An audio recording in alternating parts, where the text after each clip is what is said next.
தினம் ஒரு சாஸ்தா. நன்றிக்கு தினமலர். நலமுடன் வாழ. தென்காசி மாவட்டம் கடையநல்லூர் அருகே உள்ளது நயினாரகரம் சிவன் கோவிலில் திருவாரியன் தர்மசாஸ்தா எனும் பெயரில் பிரம்மச்சாரி ஐயப்பன் இருக்கிறார். இவரை தரிசித்தால் மனநலம் உடல்நலம் பெருகும். 500 ஆண்டுகளுக்கு முன்பே வேதம் ஓதும் அந்தணர்கள் இங்கு குடியிருந்தனர். மக்கள் அவர்களை நயினார் என அழைத்தனர். அதனால் நயினாரகரம் என அழைக்கப்பட்ட பகுதி தற்போது நயினாரகரம் என்றானது. இப்பகுதியில் இருந்த தேவதைகள் பூதங்கள் தங்களுக்குரிய அபிர்வாகங்களை அந்தணர்களின் யாகத்தில் பெற்று வந்தன. இதை தடுக்க ஆரியங்காவு ஐயப்பனை அந்தணர்கள் சரணடைந்தனர்.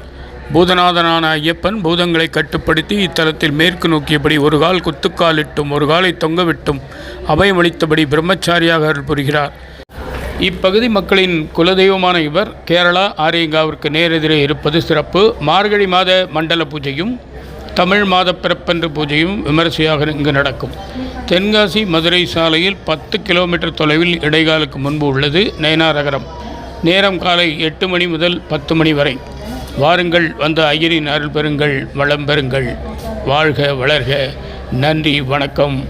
இத்துடன் இந்த தினம் ஒரு சாஸ்தா நிகழ்ச்சி நிறைவு பெறுகிறது. வாழ்த்துக்கள்.